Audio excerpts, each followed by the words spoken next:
अध्याय 1। एक नगर में भगवान शिव का भव्य मंदिर था, जहाँ हर वर्ष दूर दूर से भक्तजन शिव जी के दर्शन के लिए आते रहते थे।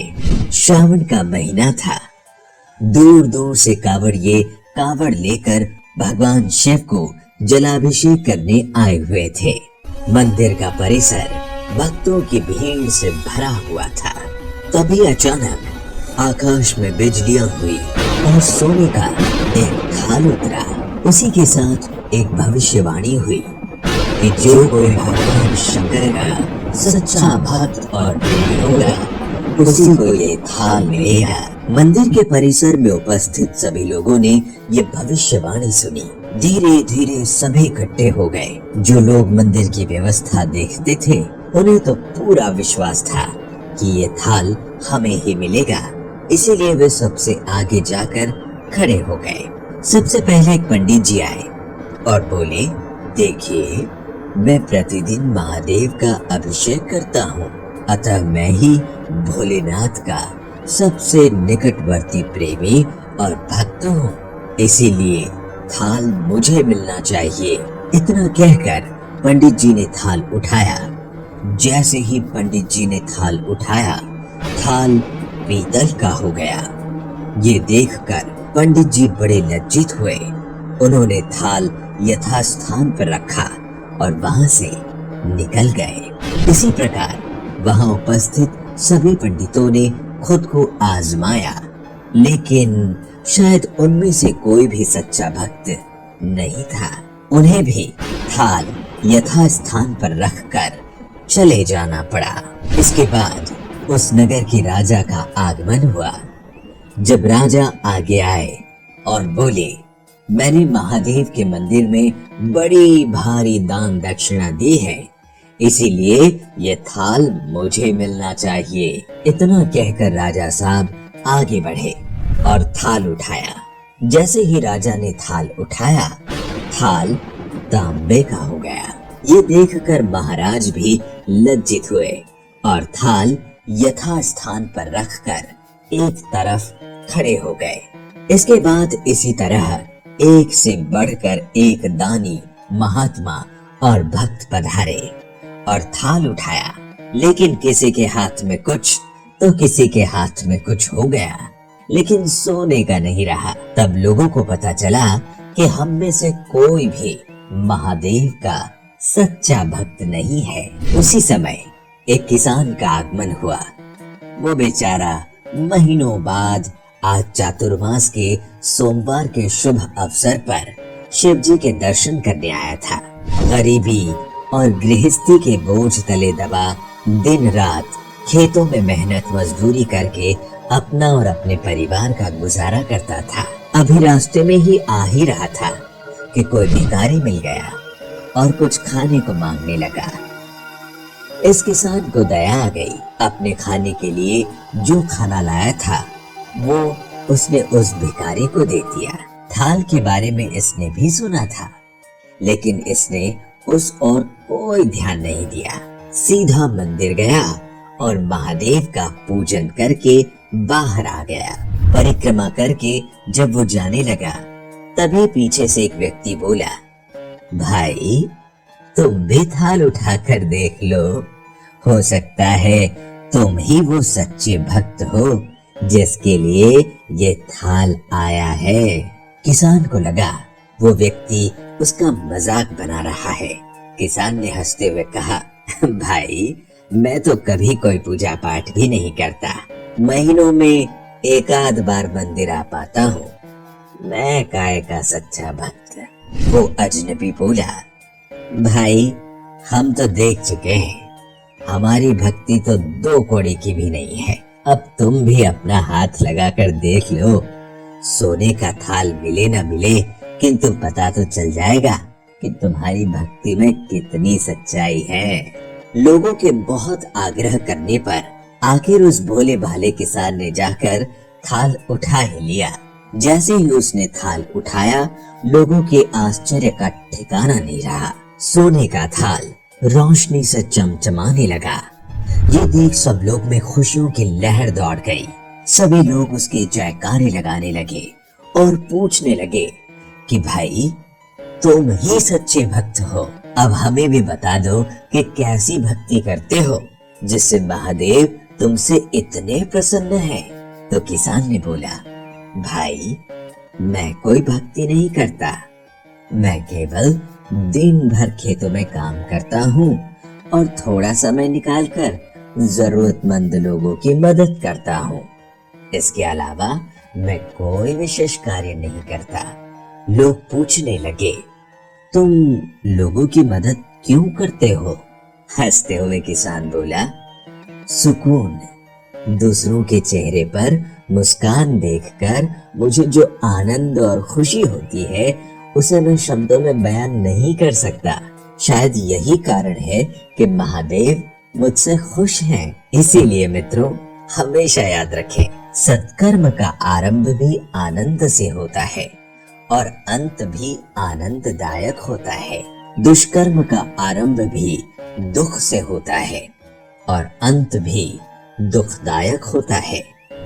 आप सैकड़ों मील की यात्रा करके भी दूसरों का दिल दुखाते हैं तो आपकी वो तपस्या, साधना और महादेव का दर्शन धूल के बराबर है। अध्याय 2। बहुत साल पहले की बात है। एक आलसी लेकिन भोला भाला युवक था, आनंद। दिन भर कोई काम नहीं करता, बस खाता ही रहता और सोए रहता। घर वालों ने कहा, चलो जाओ, निकलो घर से। कोई काम धाम करते नहीं, बस पड़े रहते हो। वो घर से निकलकर यूं ही भटकते हुए एक आश्रम पहुंचा। वहां उसने देखा कि एक गुरुजी हैं। उनके शिष्य कोई काम नहीं करते, बस मंदिर की पूजा करते हैं। उसने मन में सोचा, ये बढ़िया है, कोई काम धाम नहीं, बस पूजा ही तो करना है। गुरुजी के पास जाकर पूछा, क्या मैं यहाँ रह सकता हूँ? गुरुजी बोले, हाँ हाँ, क्यों नहीं, लेकिन मैं कोई काम नहीं कर सकता। गुरुजी ने कहा, कोई काम नहीं करना है, बस पूजा करनी होगी। आनंद ने कहा, ठीक है, वो तो मैं कर लूंगा। अब आनंद महाराज आश्रम में रहने लगे। ना कोई काम, ना कोई धाम, बस सारा दिन खाते रहो और प्रभु भक्ति में भजन गाते रहो। महीना भर हो गया। फिर एक दिन आई एकादशी। उसने रसोई में जाकर देखा, खाने की कोई तैयारी नहीं। उसने गुरुजी से पूछा, आज खाना नहीं बनेगा क्या? गुरुजी ने कहा, नहीं, आज तो एकादशी है, तुम्हारा भी उपवास है। उसने कहा, नहीं, अगर हमने उपवास कर लिया तो कल का दिन ही नहीं देख पाएंगे। हम नहीं कर सकते उपवास, हमें तो भूख लगती है। आपने पहले क्यों नहीं बताया? गुरुजी ने कहा, ठीक है, तुम ना करो उपवास, पर खाना भी तुम्हारे लिए कोई और नहीं बनाएगा, तुम खुद बना लो, मरता क्या ना करता। गया रसोई में। गुरुजी फिर आए और कहने लगे, देखो, अगर तुम खाना बना लो, राम जी को भोग जरूर लगा लेना और नदी के उस पार जाकर बना लो अपनी रसोई। बस इतना कहते ही लकड़ी, आटा, तेल, घी, सब्जी लेकर आनंद महाराज चले गए।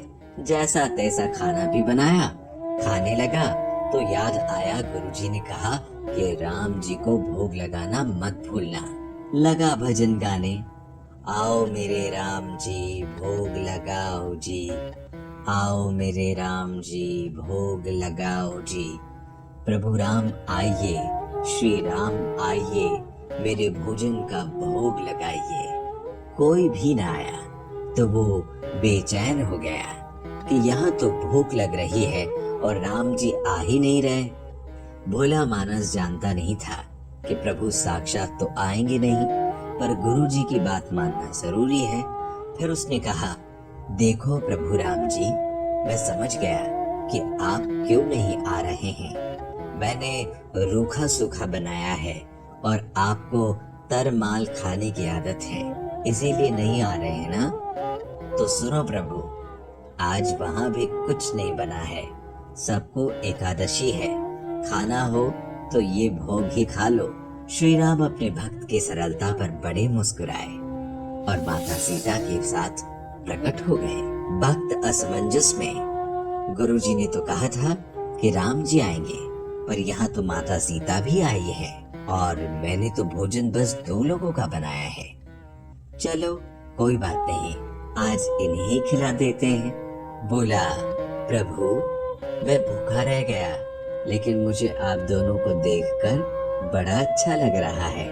लेकिन अगली एकादशी पर ऐसा ना करना, पहले बता देना कि कितने जन आ रहे हो, और हाँ, थोड़ा जल्दी आना। राम जी उसकी बात पर बड़े मुदित हुए, प्रसाद ग्रहण करके चले गए। अगली एकादशी तक ये भोला मानस सब भूल गया। उसे लगा प्रभु ऐसे ही आते होंगे और प्रसाद ग्रहण करते होंगे। फिर एकादशी आई। गुरुजी से कहा, मैं चला अपना खाना बनाने, पर गुरुजी थोड़ा ज्यादा अनाज लगेगा, वहाँ 2 लोग आते हैं। गुरुजी मुस्कुराए, भूख के मारे बावला है, ठीक है ले जा और अनाज ले जा। अब की बार उसने 3 लोगों का खाना बनाया, फिर गुहार लगाई, प्रभु राम आइए, सीता राम आइए, मेरे भोजन का भोग लगाइए। प्रभु की महिमा भी निराली है। भक्त के साथ कौतुक करने में उन्हें भी बड़ा मजा आता है। इस बार वे अपने भाई लक्ष्मण, भरत, शत्रुघ्न और हनुमान जी को लेकर आ गए। भक्त को चक्कर आ गए, ये क्या हुआ? एक का भोजन बनाया तो 2 आए, आज 2 का खाना बनाया तो पूरा खानदान आ गया। लगता है आज भी भूखा ही रहना पड़ेगा। सबको भोजन लगाया और बैठे बैठे देखता रहा। अनजाने ही उसकी भी एकादशी हो गई। फिर अगली एकादशी आने से पहले गुरुजी से कहा, गुरुजी ये आपके प्रभु राम जी अकेले क्यों नहीं आते? हर बार कितने सारे लोग ले आते हैं, इस बार अनाज ज्यादा लगेगा। गुरुजी को लगा कहीं अनाज बेचता तो नहीं है, देखना पड़ेगा जाकर। भंडार में कहा इसे जितना अनाज चाहिए दे दो, और छुपकर उसे देखने चल पड़े। इस बार आनंद ने सोचा, खाना पहले नहीं बनाऊंगा, पता नहीं कितने लोग आ जाएं, पहले बुला लेता हूँ फिर बनाता हूँ। फिर टेर लगाई, प्रभु राम आइए, श्री राम आइए, मेरे भोजन का भोग लगाइए। सारा राम दरबार मौजूद। इस बार तो हनुमान जी भी साथ आए, लेकिन ये क्या, प्रसाद तो तैयार ही नहीं था। भक्त ठहरा भोला भाला, बोला, प्रभु इस बार मैंने खाना नहीं बनाया। प्रभु ने पूछा, क्यों? बोला, मुझे मिलेगा तो है नहीं, फिर क्या फायदा बनाने का, आप ही बना लो और खुद ही खा लो। राम जी मुस्कुराए। सीता माता भी गदगद हो गई उसके मासूम जवाब से। लक्ष्मण जी बोले, क्या करे प्रभु? प्रभु बोले, भक्त की इच्छा है तो पूरी तो करना ही पड़ेगी, चलो लग जाओ काम से। लक्ष्मण जी ने लकड़ी उठाई, माता सीता आटा सानने लगी। भक्त एक तरफ बैठकर देखता रहा। माता सीता रसोई बना रही थी तो कई ऋषि मुनि, यक्ष, गंधर्व प्रसाद देने आने लगे। इधर गुरुजी ने देखा खाना तो बना नहीं, भक्त एक कोने में बैठा है। पूछा, बेटा क्या बात है, खाना क्यों नहीं बनाया? बोला, अच्छा किया गुरुजी आप आ गए, देखिए कितने लोग आते हैं प्रभु के साथ। गुरुजी बोले, मुझे तो कुछ नहीं दिखाई दे रहा, तुम्हारे और अनाज के सिवा। भक्त ने माथा पकड़ लिया, एक तो इतनी मेहनत करवाते हैं प्रभु, भूखा भी रखते हैं और ऊपर से गुरुजी को दिख भी नहीं रहे, ये और बड़ी मुसीबत है। प्रभु से कहा, आप गुरुजी को क्यों नहीं दिख रहे हैं? प्रभु बोले, मैं उन्हें नहीं देख सकता। आनंद बोला, क्यों? वे तो बड़े पंडित हैं, ज्ञानी हैं, विद्वान हैं, उन्हें तो बहुत कुछ आता है, उनको क्यों नहीं दिखते आप? प्रभु बोले, माना कि उनको सब आता है, पर वे सरल नहीं है तुम्हारी तरह, इसीलिए उनको नहीं दिख सकता। आनंद ने गुरुजी से कहा, गुरुजी प्रभु कह रहे हैं आप सरल नहीं हैं, इसीलिए आपको नहीं दिखेंगे। गुरुजी रोने लगे, वाकई मैंने सब कुछ पाया पर सरलता नहीं पा सका, बिल्कुल तुम्हारी तरह। और प्रभु तो मन की सरलता से ही मिलते हैं। प्रभु प्रकट हो गए और गुरुजी को भी दर्शन दिए। इस तरह एक भक्त के कहने पर प्रभु ने रसोई भी बनाई। ये भक्ति कथा लोक श्रुति पर आधारित है। अध्याय 3। देश भर में भगवान महादेव के कई प्रसिद्ध मंदिर स्थापित हैं, जिनसे जुड़ी कई रोचक कथाएं भी सुनने को मिलती है। भोले भंडारी का ऐसा ही एक मंदिर बिहार के मधुबनी जिले के भवानीपुर गांव में स्थित है, जो उगना महादेव व उग्रनाथ मंदिर के नाम से काफी प्रसिद्ध है। ऐसी लोक मान्यता है कि इस मंदिर में भगवान शिव ने स्वयं मैथिली भाषा के महाकवि विद्यापति के घर नौकरी की थी। महाकवि विद्यापति हिंदी साहित्य की भक्ति परंपरा के प्रमुख कवियों में से एक हैं, जिन्हें मैथिली के सर्वोपरि कवि के रूप में जाना जाता है। वे भगवान शिव के बहुत बड़े भक्त हुआ करते थे। उन्होंने भगवान शिव पर अनेक गीतों की रचना की है। मान्यताओं के अनुसार जगत व्यापी भगवान शिव विद्यापति की भक्ति व रचनाओं से बेहद प्रसन्न होकर स्वयं एक दिन वेशभूषा बदलकर उनके पास चले आए। उनके साथ रहने के लिए भगवान शिव विद्यापति के घर नौकर तक बनने के लिए तैयार थे। उन्होंने अपना नाम उगना बताया था। दरअसल कवि विद्यापति आर्थिक रूप से सबल नहीं थे, इसीलिए उन्होंने उगना यानी भगवान शिव को नौकरी पर रखने से पहले मना कर दिया था।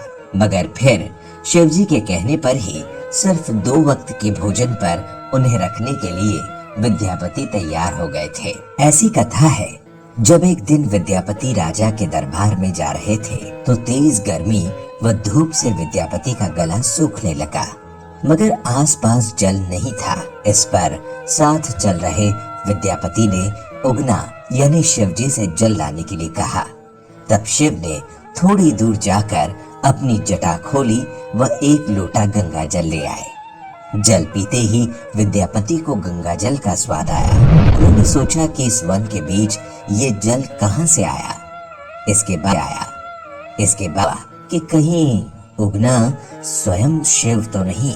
उन्होंने शिव के चरण पकड़ लिए तो शिव को अपने वास्तविक स्वरूप इसके बाद शिव जी ने महाकवि विद्यापति के साथ रहने की इच्छा जताई और उन्हें बताया कि वो उगना बनकर ही साथ रहेंगे। उनके वास्तविक रूप का किसी को भी पता न चलना चाहिए। इस पर विद्यापति ने भगवान शिव की सारी बातें मान ली। लेकिन एक दिन उगना द्वारा किसी गलती पर कवि की पत्नी शिव जी को चूल्हे की जलती हुई लकड़ी से पीटने लग गई। उसी समय विद्यापति वहां आ गए और उनके मुख से निकल गया कि ये तो साक्षात भगवान शिव है और तुम इन्हें मार रही हो। मगर विद्यापति के मुख से जैसे ही ये बात निकली तो भगवान शिव अंतर्ध्यान हो गए। इसके बाद अपनी भूल पर पछताते हुए कवि विद्यापति वनों में शिव जी को खोजने लगे। अपनी प्रिय भक्त की ऐसी दशा देखकर भगवान उनके समक्ष प्रकट हुए और उन्हें समझाया कि मैं अब तुम्हारे साथ नहीं रह सकता, परंतु उगना के रूप में जो तुम्हारे साथ रहा उसके प्रतीक चिन्ह के रूप में अब मैं शिवलिंग के रूप में तुम्हारे पास विराजमान रहूंगा। इसके बाद से ही उस स्थान पर स्वयं भू शिवलिंग प्रकट हो गया। इस समय जो आप मंदिर देखते हैं उसका निर्माण साल 1932 में हुआ है। इसके अलावा बताया जाता है कि 1934 के भूकंप में मंदिर को कोई भी नुकसान नहीं आया था। हालांकि आज मंदिर का परिसर काफी भव्य बना दिया गया है। अगर मौका लगे तो आप भी उगना महादेव मंदिर जाकर भगवान भोलेनाथ के दर्शन जरूर कीजिएगा। अध्याय 4। इस सीरीज में इस बार हम ऐसे एक महान कृष्ण भक्त की कहानी बता रहे हैं जो धर्म से तो मुस्लिम थे, लेकिन उनमें हरि भक्ति ऐसी थी जो बड़े बड़े ऋषि मुनियों में भी दुर्लभ थी। वर्तमान के बांग्लादेश के यशोहर जिले में एक छोटा सा गांव बूडन था। इसी गांव में एक गरीब मुस्लिम परिवार रहता था। इसी परिवार में हरिदास खां का जन्म हुआ था। पूर्व जन्म के संस्कार ही थे कि बाल्यकाल से ही हरिदास की श्रद्धा हरि नाम जपने में थी। किशोर होते ही उन्होंने वैराग्य ले लिया, गृह त्याग कर दिया और वन ग्राम के समीप जंगल में कुटी बनाकर रहने लगे। हरिदास खान बड़े ही शांति प्रिय व धैर्यवान साधु थे। क्षमा उनका गुण था तो निर्भयता उनका आभूषण थी। उनकी आवाज में बड़ा ही माधुर्य था। वो प्रतिदिन 3 लाख हरि नाम का जाप करते थे। जाप भी उच्च आवाज में करते थे। किसी ने उनसे जोर जोर से जाप करने का कारण पूछा। महाराज, क्या भगवान को कम सुनाई देता है जो आप इतने उच्च स्वर में जाप करते हैं, या कोई अन्य कारण है? भक्त, ये हरिनाम बड़ा ही अलौकिक है। इसका श्रवण मात्र ही प्राणी को इस नरक से मुक्त कर देता है। मैं इसी कारण जाप उच्च स्वर में करता हूँ कि इस निर्जन वन में जितने भी जीव जंतु हैं, वातावरण में कितने ही प्रकार के अदृश्य कीट पतंगे हैं, ये सब इसका श्रवण करें और भाव से पार हो जाएं। हरिदास जी बोले। उनकी बात से वो व्यक्ति संतुष्ट हो गया। उनकी ख्याति बढ़ती जा रही थी।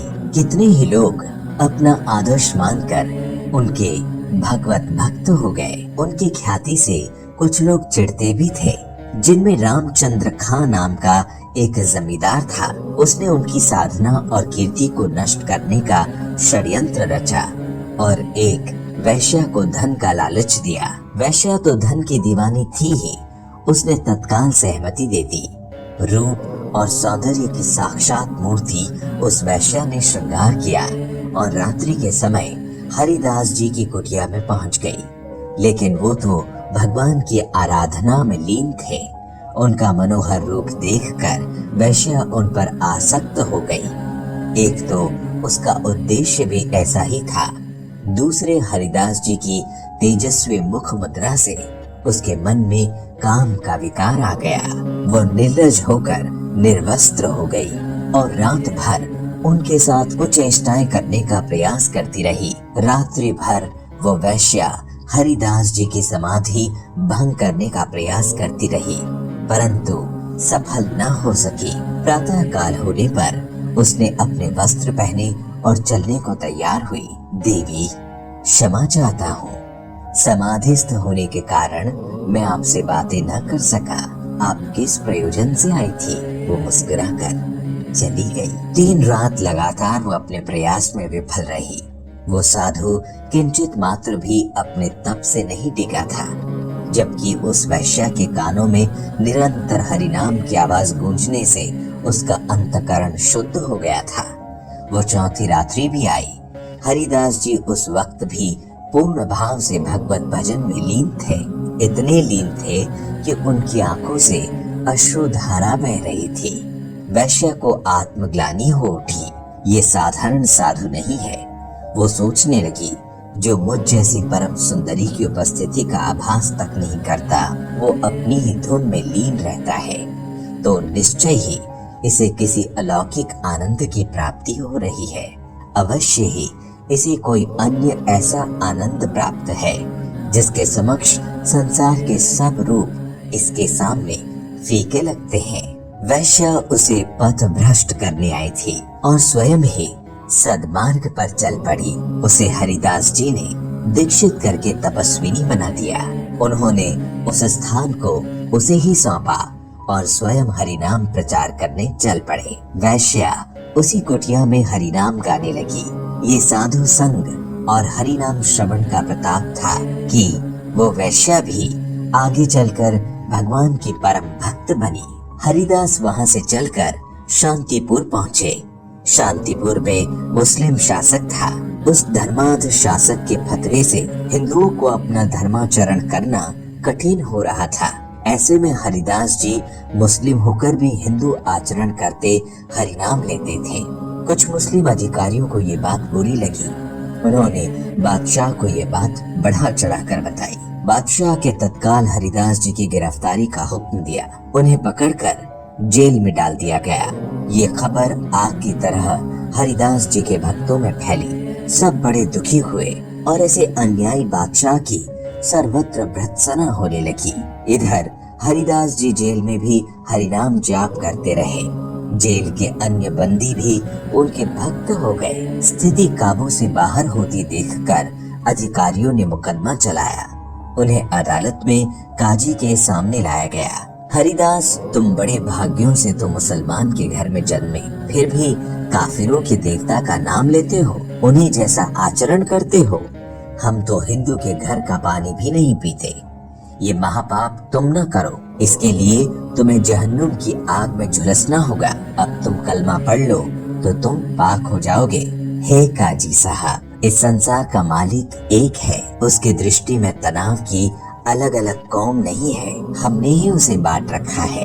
उसी हरि ने प्रत्येक मानव को ये अधिकार दिया है कि वो चाहे जिस नाम से उसकी आराधना कर सकता है। जब उसे अल्लाह, भगवान या जो भी नाम दे, उसकी दृष्टि में मैं अपराधी नहीं, तो आपके अनुसार मैं कैसे अपराधी हुआ? ये अपराध है, इसकी तुम्हें सख्त सजा मिलेगी। काजी बोला, ये काफिर है, इसे इसके गुनाह के लिए 22 बाजारों में घुमाया जाए और इसे इतने बेत लगाए जाएं कि इसकी सांसें इसका साथ छोड़ दे। क्रोध में उन्हें सजा सुना दी गई। हुक्म की तालीम हुई। हरिदास जी को घुमाते हुए बाजारों में बेत लगाए जाने लगे। हरि नाम में लीन उन्होंने अपने प्राण को केंद्र में स्थिर कर लिया। बेतों की मार से उनके मुख से उफ तक नहीं निकले। मारने वाले थक गए, परंतु पीटने वाला अडिग रहा, क्योंकि उन्होंने अपने प्राण केंद्र में स्थिर किए हुए थे। इसीलिए सिपाहियों ने उन्हें मरा जानकर गंगा में फेंक दिया। परंतु जिसके जीवन की डोरी स्वयं जगन्नाथ ने पकड़ी है, उसे कौन मार सकता है? वे चेतन होकर जीवित गंगा से निकल आए। अधिकारियों ने जब ये सुना तो भयभीत होकर हरिदास जी के पास पहुंचकर और उनके चरण पकड़ लिए। संत ने उन्हें माफ किया और हरि नाम का जाप करते करते वहां से चले गए। अध्याय 5। हिमाचल में कांगड़ा से 30 किलोमीटर दूर स्थित है ज्वाला देवी का मंदिर। इसे जोता वाली माता का मंदिर भी कहा जाता है। यहाँ पर पृथ्वी के गर्भ से 9 अलग अलग जगह से ज्वाला निकल रही है, जिसके ऊपर ही मंदिर बना दिया गया है। इन 9 ज्योतियों को महाकाली, अन्नपूर्णा, चंडी, हिंगलाज, विंध्यवासिनी, महालक्ष्मी, सरस्वती, अंबिका, अंजी देवी के नाम से जाना जाता है। इस जगह के बारे में एक कथा अकबर और माता के परम भक्त ध्यानो भगत से जुड़ी है। जिन दिनों भारत में मुगल सम्राट अकबर का शासन था, उन्हीं दिनों की ये घटना है। हिमाचल के नादौन ग्राम निवासी माता का एक सेवक ध्यानु भक्त 1000 यात्रियों सहित माता के दर्शन के लिए जा रहा था। इतना बड़ा दल देखकर बादशाह के सिपाहियों ने चांदनी चौक दिल्ली में उन्हें रोक लिया और अकबर के दरबार में ले जाकर ध्यानु भक्त को पेश किया। बादशाह ने पूछा, तुम इतने आदमियों को साथ लेकर कहाँ जा रहे हो? ध्यानु ने उत्तर दिया, मैं ज्वाला माई के दर्शन के लिए जा रहा हूँ। मेरे साथ जो लोग हैं वो भी माता जी के भक्त हैं और यात्रा पर जा रहे हैं। अकबर ने सुनकर कहा, ये ज्वाला माई कौन है और वहाँ जाने से क्या होगा? ध्यानु भक्त ने उत्तर दिया, महाराज, ज्वाला माई संसार का पालन करने वाली माता है। वे भक्तों के सच्चे हृदय से की गई प्रार्थनाएं स्वीकार करती हैं। उनका प्रताप ऐसा है, उनके स्थान पर बिना तेल बत्ती के ज्योति जलती रहती है। हम लोग प्रतिवर्ष उनके दर्शन जाते हैं। अकबर ने कहा, अगर तुम्हारी बंदगी पाक है तो देवी माता जरूर तुम्हारी इज्जत रखेगी। अगर वो तुम जैसे भक्तों का ख्याल न रखे तो फिर तुम्हारी इबादत का क्या फायदा? या तो वो देवी ही यकीन के काबिल नहीं, या फिर तुम्हारी इबादत झूठी है। इम्तिहान के लिए हम तुम्हारे घोड़े की गर्दन अलग कर देते हैं। तुम अपनी देवी से कहकर उसे दोबारा जिंदा करवा लेना। इस प्रकार घोड़े की गर्दन काट दी गई। ध्यानु भक्त ने कोई उपाय न देखकर बादशाह से 1 माह की अवधि तक घोड़े के सिर व धड़ को सुरक्षित रखने की प्रार्थना की। अकबर ने ध्यानु भक्त की बात मान ली और उसे यात्रा करने की अनुमति भी मिल गई। बादशाह से विदा होकर ध्यानु भक्त अपने साथियों सहित माता के दरबार में उपस्थित हुए। स्नान पूजन आदि करने के बाद रात भर जागरण किया। प्रातः काल आरती के समय हाथ जोड़कर ध्यानु ने प्रार्थना की कि हे मातेश्वरी, आप तो अंतर्यामी हैं। बादशाह मेरी भक्ति की परीक्षा ले रहे हैं। मेरी लाज रखना, मेरे घोड़े को अपनी कृपा व शक्ति से जीवित कर देना। ये कहते ही अपने भक्त की लाज रखते हुए माँ ने घोड़े को फिर से जिंदा कर दिया। ये सब कुछ देखकर बादशाह अकबर हैरान हो गए। उसने अपनी सेना बुलाई और खुद मंदिर की तरफ चल पड़ा। वहां पहुंचकर फिर उसके मन में शंका हुई। उसने अपनी सेना से माँ की ज्योतियों को बुझाने के लिए अकबर नहर बनवाया, लेकिन माँ के चमत्कार से ज्योतियां नहीं बुझ पाई। इसके बाद अकबर माँ के चरणों में पहुंचा, लेकिन उसको अहंकार था कि उसने 1.25 मन यानी 50 किलो सोने का छत्र हिंदू मंदिर में चढ़ाया है, इसलिए ज्वाला माता ने वो छत्र कबूल नहीं किया। इसे लोहे का बना दिया और उसे खंडित कर दिया। आप आज भी वो बादशाह अकबर का छत्र ज्वाला देवी के मंदिर में देख सकते हैं। जब माँ ने अकबर का घमंड दूर कर दिया था, तब अकबर ने भी माँ के भक्तों के लिए वहाँ सराय बनवाए। अगर घोड़े का सर नहीं जुड़ा होता तो अकबर जैसा शहंशाह दिल्ली से हिमाचल प्रदेश क्यों जाता। अध्याय 6। ये कथा हमारे देश के साक्षी गोपाल नामक एक मंदिर से जुड़ी हुई है। कथा के अनुसार एक बार 2 ब्राह्मण वृंदावन की यात्रा पर निकले। उनमें से एक वृद्ध था और दूसरा जवान था। मार्ग लंबा और कठिन था, जिस वजह से उन दोनों यात्रियों को यात्रा के दौरान कई कष्टों का सामना करना पड़ा। उस समय आज के जैसे रेलगाड़ियों और बसों की सुविधा उपलब्ध नहीं थी। यात्रा के दौरान युवा ब्राह्मण ने वृद्ध व्यक्ति की खूब मदद की, जिस वजह से वृंदावन पहुंचकर उस वृद्ध ब्राह्मण ने कृतज्ञता जताते हुए कहा कि हे युवक, तुमने मेरी खूब सेवा की है। मैं तुम्हारा अत्यंत कृतज्ञ हूँ। इस सेवा के बदले मैं तुम्हें पुरस्कार देना चाहता हूँ। पर उस युवा ब्राह्मण ने पुरस्कार लेने से मना कर दिया, जिसके बाद भी वृद्ध व्यक्ति हठ करने लगा। फिर उस वृद्ध व्यक्ति ने अपनी जवान पुत्री का विवाह उस ब्राह्मण युवक से करने का वचन दिया।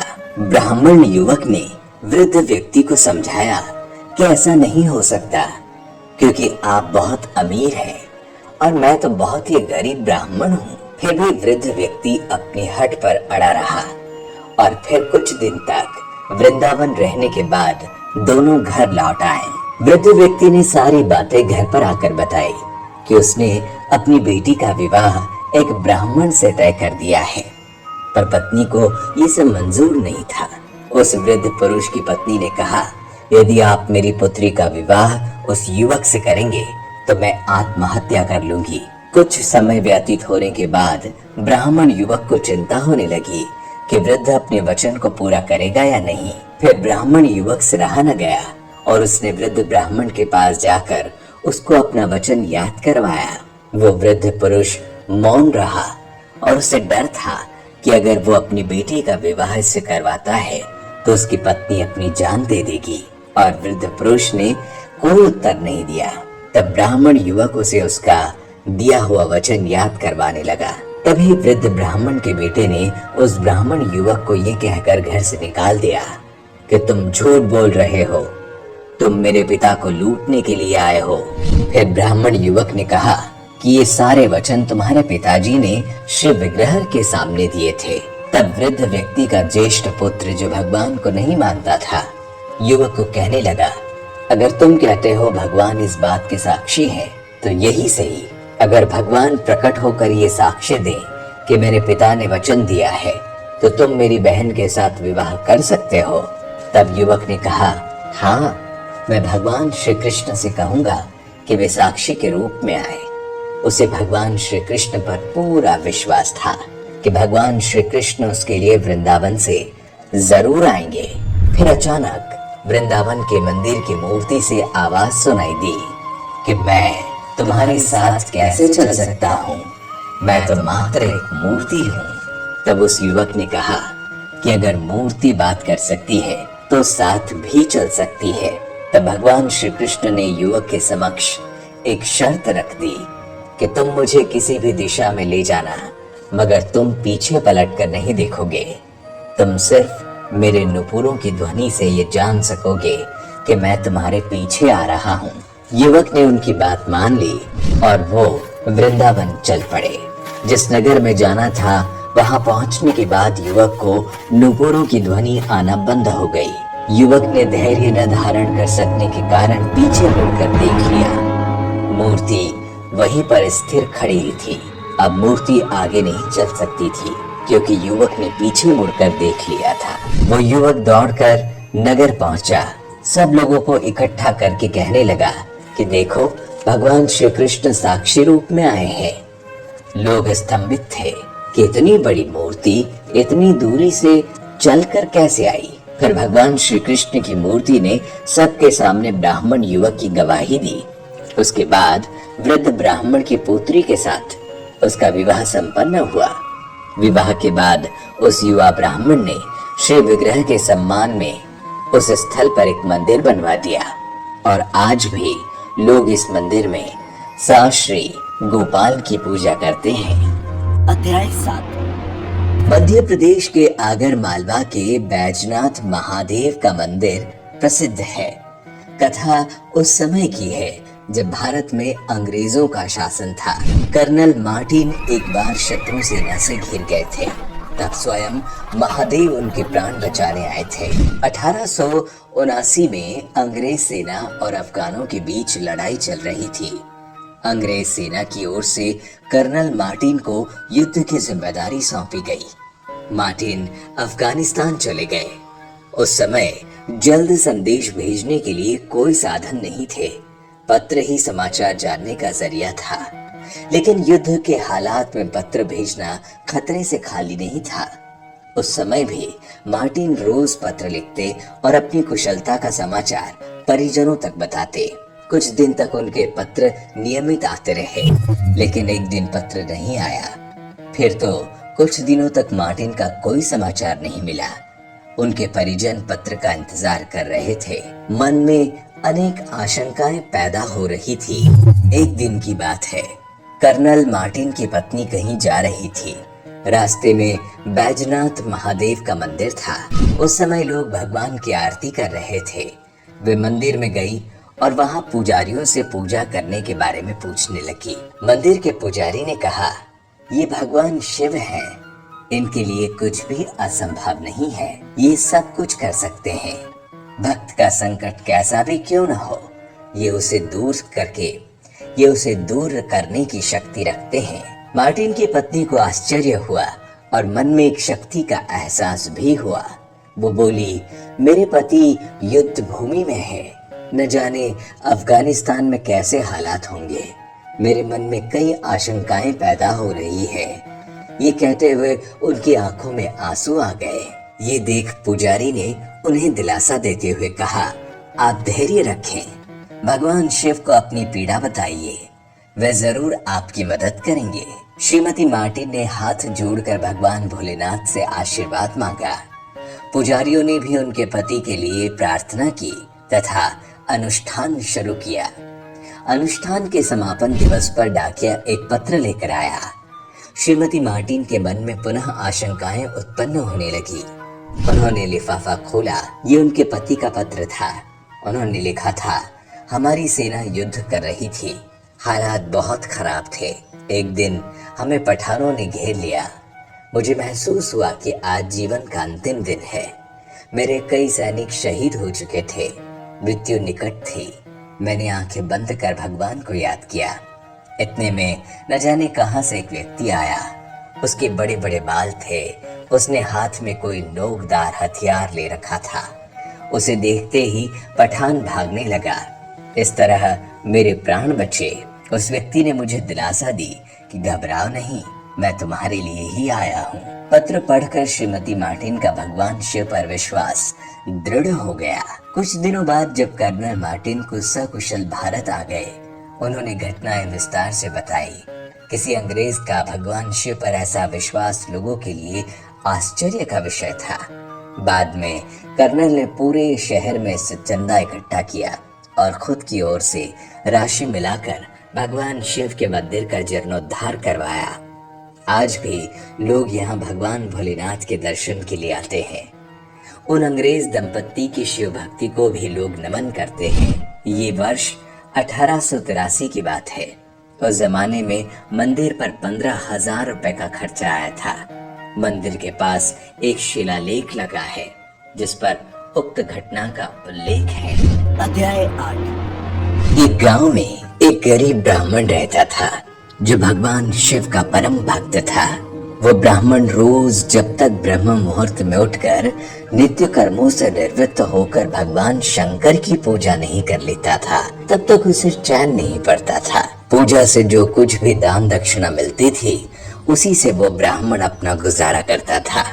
इतना ही नहीं, वो ब्राह्मण दयालु भी था। जब भी कोई जरूरतमंद मिल जाता, अपनी क्षमता के अनुसार उसकी सेवा करता था।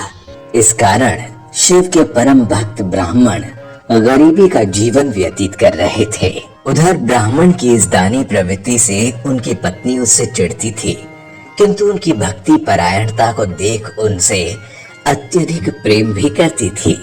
इसीलिए कभी भी उनका अपमान नहीं करती थी। साथ ही अपनी जरूरत का धन वो आस पड़ोस में काम करके जुटा लेती थी। मंदिर में दान दक्षिणा कम आने लगी, जिससे उस ब्राह्मण को आर्थिक तंगी का सामना करना पड़ा। घर की मूल आवश्यकताओं की पूर्ति नहीं होने के कारण ब्राह्मणी थोड़ी सी दुखी रहने लगी थी। इसी तरह दिन बीतने लगे। एक दिन महाशिवरात्रि का दिन आया। उस दिन भी ब्राह्मण हमेशा की तरह ब्रह्म मुहूर्त में उठकर नित्य कर्मों से निवृत्त होने के लिए नदी की ओर चल दिए। सौभाग्यवश उसी समय उस रास्ते से माता पार्वती और शिव जी कहीं जा रहे थे। तभी अचानक से माता पार्वती की नजर उस ब्राह्मण पर पड़ी। आज ब्राह्मण महाशिवरात्रि को लेकर उतने उत्साहित नहीं थे जितने कि अक्सर हुआ करते थे। उसकी उदासी देखकर पार्वती जी सब कुछ समझ गई और शिव जी से बोली, हे स्वामी, ये ब्राह्मण प्रतिदिन आपकी उपासना करता है, फिर भी आपको इसकी चिंता नहीं है। माता पार्वती की बात सुनकर शिवजी मुस्कुराए और बोले, देवी, अपने भक्तों की चिंता मैं नहीं करूंगा तो कौन करेगा। जिस पर माता ने शिवजी से कहा, पर स्वामी, आपने अब तक उसकी सहायता क्यों नहीं की। ये सुन भगवान शिव ने कहा, देवी, आप निश्चिंत रहिए। अब तक उसने जितने बिल्वपत्र शिवलिंग पर चढ़ाए हैं, वही बिल्वपत्र आज रात्रि में उसे धनवान बना देगा। इसके बाद पार्वती जी और शिव जी वहाँ से आगे बढ़ गए, किंतु संयोग से उसी समय उस राह से एक व्यापारी गुजर रहा था। उसने छुपकर शिव पार्वती की सारी बातें सुन ली। उसके बाद उसने सोचा कि अगर बिल्वपत्र से ब्राह्मण धनवान हो सकता है तो फिर मैं क्यों नहीं। यही सोच वो ब्राह्मण के घर पहुंच गया और ब्राह्मण से बोला, पंडित जी, आपने अब तक जितने भी बिल्वपत्र पूजन में चढ़ाए हैं वो सब मुझे दे दीजिए। बदले में मैं आपको 100 स्वर्ण मुद्राएं दूंगा। व्यापारी की बात सुनकर ब्राह्मण ने अपनी पत्नी से पूछा, तब वो बोली, पुण्य का दान ठीक तो नहीं, किंतु दे दीजिए, हमें धन जरूरत है। पत्नी के कहने पे ब्राह्मण ने सारे बिलपत्र बोरे में भरकर सेठ जी को दे दिए। जिसके बाद बिलपत्रों का बोरा लेकर सेठ जी मंदिर पहुंचे और शिवलिंग पर चढ़ाकर वहीं बैठ गया और धनपति बनने का इंतजार करने लगा। इंतजार करते करते सेठ जी को आधी रात हो गई। सेठ जी चमत्कार देखने के लिए बहुत उतावले हो रहे थे। आखिर तीसरा पहर गुजरने के बाद सेठ जी के सब्र का बांध टूट गया और क्रोध में आकर सेठ जी शिवलिंग को झकझोरने लगे। तब एक चमत्कार हुआ। सेठ जी के हाथ शिवलिंग से ही चिपक गए। उन्होंने बहुत प्रयास किया किंतु हाथ हिले तक नहीं। थक हार कर सेठ जी शिव जी से क्षमा याचना करने लगे। तब भगवान शिव ने सेठ से कहा, लोभी सेठ, जिस ब्राह्मण से तूने ये बेलपत्र खरीदे हैं उसे 1000 स्वर्ण मुद्राएं जाकर दे आओ, तभी तेरे हाथ खुलेंगे। प्रातः काल जब ब्राह्मण पूजन के लिए आए तो देखा कि सेठ का हाथ शिवलिंग से चिपका हुआ है और वो रो रहा है। उन्होंने पूछा तो सेठ बोला, पंडित जी, शीघ्रता से मेरे बेटे को 1000 स्वर्ण मुद्राएं लेकर मंदिर आने को कहिए। ब्राह्मण ने सेठ के बेटे को बुलाया और सेठ ने वो स्वर्ण मुद्राएं ब्राह्मण को दे दिया, जिसके बाद वो मुक्त हो गया। अब पार्वती जी शिव जी से पूछती है, हे नाथ, आपने अब तक अपने भक्त को कोई धन नहीं दिया। शिव जी बोले, देवी, मेरे पास कहाँ धन है जो मैं दूंगा, किंतु मेरा भक्त अब गरीब नहीं है। अध्याय 9। 12वीं सदी में अक्का महादेवी नाम की एक शिव भक्त थी। वह शिव को अपना पति मानती थी। बालकाल से ही उन्होंने अपने आप को पूरी तरह से शिव के प्रति समर्पित कर दिया था। जब वो युवा हुई तो एक राजा की नजर उन पर पड़ी। वो इतनी खूबसूरत थी कि राजा ने महादेवी के माता पिता के सामने विवाह का प्रस्ताव रखा, पर उन्होंने इनकार कर दिया। फिर राजा ने उन्हें धमकाया तो हार कर महादेवी के माता पिता ने उनकी उस राजा से शादी कर दी। माता पिता के आज्ञा का पालन करते हुए महादेवी ने शादी तो कर ली, लेकिन अपने पति राजा कौशिक को शारीरिक रूप से दूर ही रखा। राजा उनसे कई तरीकों से प्रेम निवेदन करता रहा, लेकिन हर बार वो एक ही बात कहती, मेरी शादी तो बहुत पहले शिव के साथ हो चुकी है। यह अक्का का कोई मति भ्रम नहीं था, यह उनके लिए 100% सच्ची बात थी। अक्का महादेवी का यह कहना था कि उनकी शादी पहले ही शिव से हो चुकी है। राजा कौशिक को सहन नहीं हुआ। एक दिन राजा ने सोचा कि ऐसी पत्नी को रखने का कोई अर्थ ही नहीं है, मतलब नहीं है, और राजा परेशान रहने लगा। उसे समझ नहीं आ रहा था कि वह क्या करे। उसने अक्का को अपनी राजसभा में बुलाया और राजसभा से फैसला करने को कहा। जब सभा में अक्का से पूछा गया तो वह यही कहती रही कि उनके पति कहीं और हैं। राजा को गुस्सा आ गया, क्योंकि इतने सारे लोगों के सामने उसकी पत्नी कह रही थी कि उसका पति कहीं और है। 800 साल पहले किसी राजा के लिए यह सहन करना कोई आसान बात नहीं थी। समाज में ऐसी बातों का सामना करना आसान नहीं था। राजा ने कहा, अगर तुम्हारा विवाह किसी और के साथ हो चुका है तो तुम मेरे साथ क्या कर रही हो, चली जाओ। अक्का ने कहा, ठीक है, और वहां से चल पड़ी। भारत में उन दिनों किसी महिला के लिए यह सोचना भी दुश्वार था कि वह हमेशा के लिए अपने पति का घर छोड़कर जा सकती है, लेकिन अक्का वहां से चल पड़ी। जब राजा ने देखा कि अक्का बिना किसी विरोध के ही उसे छोड़कर जा रही है, तो क्रोध के कारण उसके मन में नीचता आ गई। उसने कहा, तुमने जो कुछ भी पहना हुआ है, गहने, कपड़े, सब कुछ मेरा है, सब यहीं छोड़ दो और तब जाओ। 17-18 साल की उस युवती अक्का महादेवी ने अपने सभी वस्त्र उतार दिए और वहां से निर्वस्त्र ही चल पड़ी। उस दिन के बाद से उन्होंने वस्त्र पहनने से इनकार कर दिया। बहुत से लोगों ने उन्हें समझाने की कोशिश की कि उन्हें वस्त्र पहनने चाहिए, क्योंकि इससे उन्हें ही परेशानी हो सकती है, लेकिन उन्होंने इस पर कोई ध्यान नहीं दिया। वो घने जंगलों से होते हुए कर्नाटक के विदार जिले के कल्याण पहुंची। कर्नाटक का ये शहर उस समय शिव भक्ति के लिए प्रसिद्ध था। उसके बाद वो वहां आध्यात्मिक गोष्ठी के चर्चे में भाग लेने का प्रयास करने लगी। धीरे धीरे महादेवी जी के आध्यात्मिक विचारों का प्रसार होने लगा। जिससे प्रभावित होकर साधु महात्माओं ने उन्हें मान्यता दी। उनकी सादगी, ईश्वर निष्ठा, प्रेम, दृढ़ता और नम्रता से सभी प्रभावित हुए। फिर उन्हें अक्का यानी बड़ी दीदी की पदवी से सम्मानित किया गया। तब से शिव भक्तनी महादेवी अक्का महादेवी के नाम से जानी जाने लगी। उसके कुछ दिनों बाद वो एकांत में शिव भक्ति में लीन हो गईं। लेकिन वहां जब महादेवी जी का भगवान से एकाकार नहीं हो पाया तो वो कल्याण से श्री सैलम चली गईं, जहां भगवान चैन्य मल्लिकार्जुन का मंदिर था। श्री सैलम के घने जंगलों के बीच कदली नाम के एक स्थान पर एक गुफा थी। अक्का महादेवी ने इसी गुफा में शरण ली और एकाग्रचित होकर तपस्या में लीन हो गई और फिर वो वहीं शिव के लिंग में समा गई। अध्याय 10। बहुत समय पहले की बात है। किसी नगरी में एक लड़की थी। उसका परिवार बड़ा ही धार्मिक प्रवृत्ति का था।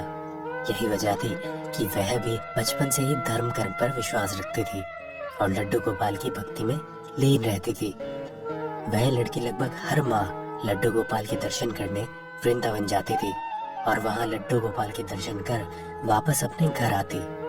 धीरे धीरे समय बीतता गया और वह बड़ी हो गई, पर उसने कभी भी वृंदावन जाना नहीं छोड़ा। कुछ समय बाद उस लड़की की शादी हो गई। फिर भी वह अपने ससुराल से हर माह लड्डू गोपाल के दर्शन करने वृंदावन जाना नहीं भूलती थी। कुछ साल और बीत गए और उसे बच्चे भी हो गए। धीरे धीरे बच्चे भी बड़े हो गए और उनकी भी शादी हो गई, लेकिन उस लड़की ने वृंदावन जाना नहीं छोड़ा। कुछ सालों बाद वह लड़की जब वृंदावन गई और उसे चलने फिरने में परेशानी होने लगी तो उसने वृंदावन जाकर लड्डू गोपाल की एक मूर्ति ले आई और घर में ही उसकी पूजा करने लगी। एक दिन की बात है, पूजा करने के बाद उसने अपनी बहू से कहा कि बहू, जरा मेरे लड्डू गोपाल की मूर्ति को कमरे में रख दे। बहू ने सास के हाथ से मूर्ति ली और कमरे में जाकर रखने लगी कि तभी अचानक गलती से मूर्ति बहू के हाथ से छूट गई। मूर्ति के गिरते ही बड़ी ही जोर की आवाज आई, जिसे सुन बुढ़िया माँ घबरा गई और जोर से चिल्लाने लगी, क्या हुआ बहू? क्या मेरे लड्डू गोपाल नीचे गिर गए? यह सुनकर बहू बोली, जी माँ जी, लड्डू गोपाल की मूर्ति गलती से मेरे हाथों से गिर गई। यह सुनकर बुढ़िया माँ और जोर से चिल्लाने लगी और रो रो कर कहने लगी, जाओ और डॉक्टर को जाकर बुला लाओ, मेरे लड्डू गोपाल को चोट लग गई होगी। अपनी सास के मुंह से ऐसी बात सुनकर बहू ने पहले सोचा कि वो नाटक कर रही है, पर जब काफी देर तक उसकी सास इसी तरह चिल्लाती रही तो उसे लगा कि शायद बुढ़िया पागल हो गई है। फिर शाम को जब उस बुढ़िया का बेटा घर आया तो उस बहू ने उसे सब कुछ बताया। अपनी पत्नी की बात सुनकर बेटे को लगा कि कहीं अधिक उम्र हो जाने की वजह से माँ पागल ना हो गई हो। फिर उसे अपने बच्चों का ख्याल आया और उसने अपनी माँ को पागल खाने भेजने का निश्चय किया। पर कहते हैं ना कि भगवान अपने भक्तों की हमेशा मदद करते हैं, और यहाँ भी यही हुआ। उस बुढ़िया के पड़ोस में एक बड़ा ही नेक और समझदार आदमी रहता था। उसने उस बुढ़िया के बेटे को अपने पास बुलाया और उसे समझाते हुए कहा, देखो बेटा, बचपन और बुढ़ापा एक जैसा होता है, इसलिए तुम एक काम करो, जाकर एक डॉक्टर को बुला लाओ। उस डॉक्टर को पहले ही समझा देना कि उसे एक मूर्ति की जांच करनी है। यह सुन उस बुढ़िया का बेटा बोला, लेकिन चाचा, एक मूर्ति की जांच करने कौन सा डॉक्टर आएगा? तब उस आदमी ने कहा, बेटा, डॉक्टर को जब पैसे मिलेंगे तो वह अवश्य ही आएगा। इस तरह तुम्हारी माँ को पागल खाने भी नहीं जाना पड़ेगा और उसकी जिद भी पूरी हो जाएगी। उस आदमी के समझाने पर बुढ़िया का बेटा समझ गया और एक डॉक्टर के पास गया। डॉक्टर को उसने सारी बात बतलाई। पहले तो डॉक्टर को लगा कि यह कौन सा पागल उसके पास आ गया है।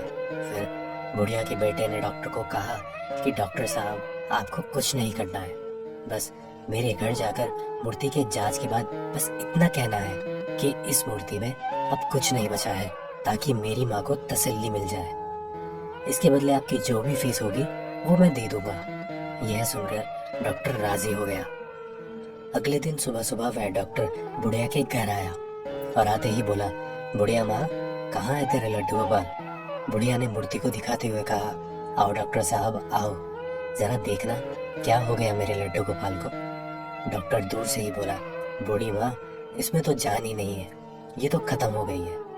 यह सुन बुढ़िया को गुस्सा आ गया। बुढ़िया ने डॉक्टर से पूछा, डॉक्टर, तुझे कितने साल हो गए हैं डॉक्टरी करते हुए?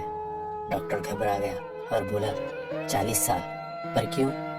बुढ़िया ने कहा, 40 साल हो गए डॉक्टरी करते हुए, पर अभी तक ये समझ नहीं आया कि मरीज को हाथ लगाए बिना उसकी बीमारी का पता नहीं चलता। यह सुन डॉक्टर को लगा कि शायद वो ज्यादा ही जल्दी अपना काम खत्म कर रहा है। उसने जाकर मूर्ति के हाथ की नब्ज देखी और कहा कि माँ, कुछ नहीं है तेरे लड्डू गोपाल में। बुढ़िया बोली, डॉक्टर सही से देख, ऐसा नहीं हो सकता। डॉक्टर ने इस बार मूर्ति के सीने पर हाथ लगाया और फिर बोला, माँ, अब कुछ नहीं है तेरी इस मूर्ति में, यह खत्म हो गई है। फिर भी उस बुढ़िया को विश्वास नहीं हुआ। उसने डॉक्टर से कहा, बेटा, तुम लोगों के पास जो मशीन होती है, जरा उससे चेक करके तो देखो। डॉक्टर समझ गया कि बुढ़िया माँ स्टेथोस्कोप की बात कर रही है। यह सुन उस डॉक्टर ने अपना स्टेथोस्कोप निकाला और उसे मूर्ति की छाती पर लगाया। मूर्ति में से जोर जोर से धक धक की आवाज आई। यह सुन डॉक्टर हैरान हो गया। उसे अपने कानों पर विश्वास ही नहीं हो रहा था। उसने बार बार चेक करा और हर बार धक धक की आवाज आई। उसके बाद उस डॉक्टर ने उस बुढ़िया के पैर पकड़ लिए और बोला, माँ, यह दुनिया जो तुझे पागल कहती है ना, असल में यह दुनिया ही पागल है, जो इस मूर्ति के पीछे छिपी तेरी भावना को नहीं देख सकी। इस मूर्ति में जान नहीं थी, यह तो तेरी श्रद्धा और भक्ति थी कि इस मूर्ति में भी जान आ गई। तो मित्रों, उम्मीद है कि आपको इन सभी धार्मिक कथाओं से कुछ न कुछ मार्गदर्शन अवश्य ही मिला होगा।